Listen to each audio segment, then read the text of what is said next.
Today, the Steam Summer Sale is also a poorly explained minigame. That's what everyone wanted, right? This is CheckPoint.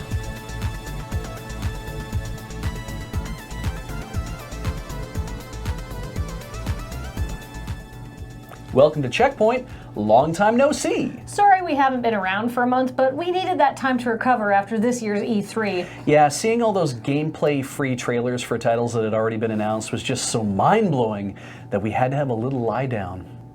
A 23-year-old hacker who went under the alias Derp Trolling has been sentenced to serve 27 months behind bars and pay $95,000 in restitution after he pled guilty to damage to a protected computer, aka conducting a distributed denial of service attack.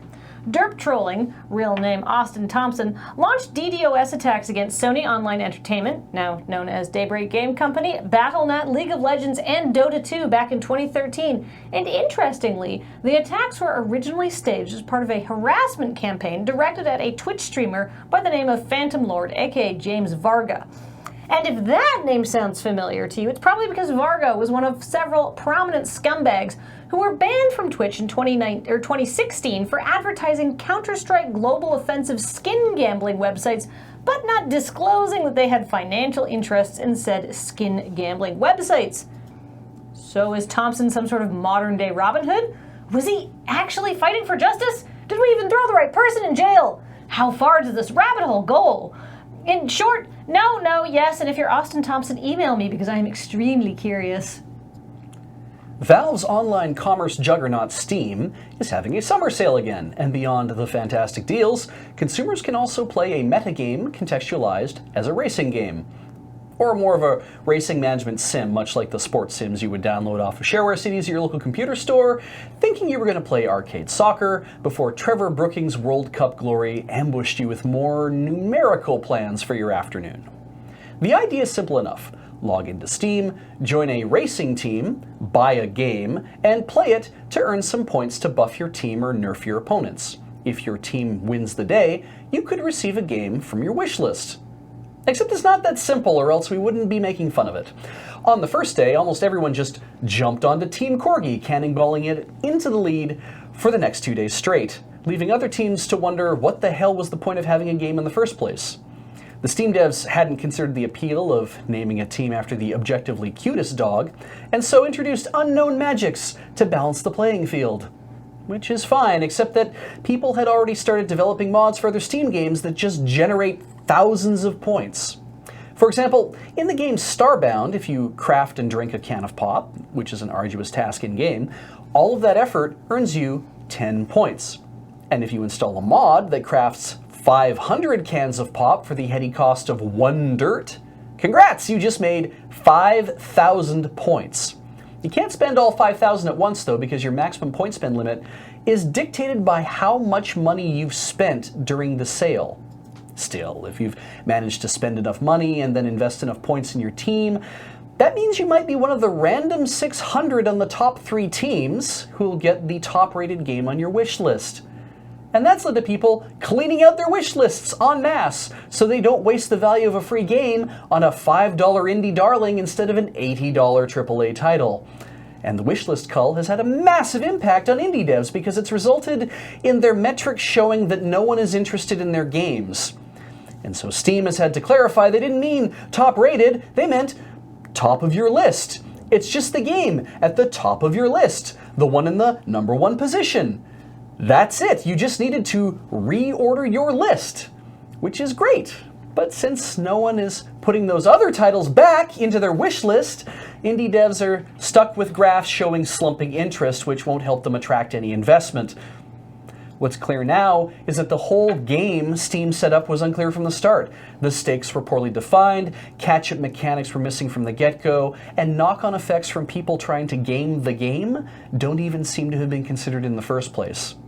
At this point, you might ask yourself, wait, why are we still asking for Half-Life 3 from a company that can't even program a game around spending money on their store?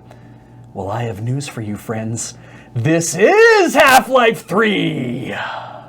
Last week, Twitch announced a controversial new feature, subscriber-only streams.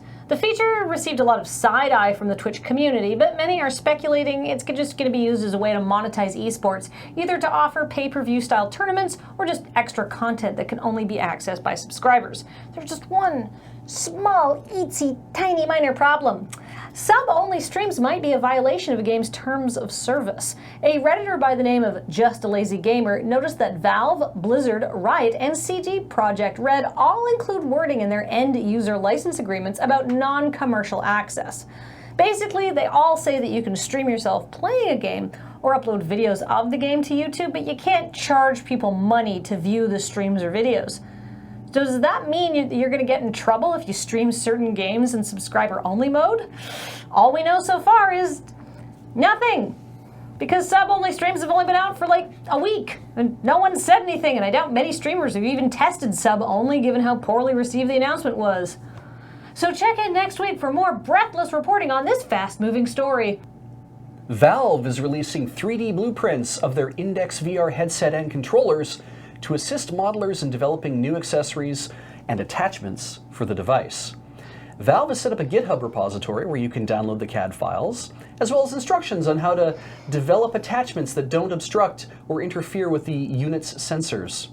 While no mountable accessories have shown up on Thingiverse yet, the files have only been available for 9 days, and undoubtedly it'll take some time to develop giant forehead-mounted phalluses that don't interfere with the sensor inclusion zone, because let's be honest, if you got a 3D printer at home, you're probably also the type of person that would waste dozens of meters of PLA filament so that you could play Beam Saber with a dick strapped to your face.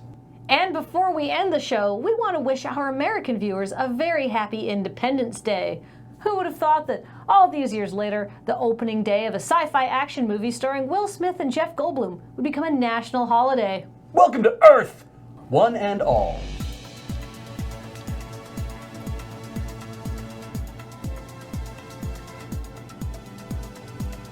Coming up, someone made Mario Maker 2 inside Little Big Planet 3, complete with bullet bills, angry suns, and on-off switches. As Little Big Planet 3 came out in 2014, that will be a current point for the PlayStation 4. The console war score is now Sony 7, Nintendo 9, Microsoft 5. Let's me put my phone away over here now. Goodbye. I'm just going to hide mine behind my mug. Ooh. I went to toss I tossed it to a chair, and it very gently, perfectly landed in the center, and then bounced again, and bounced onto the floor.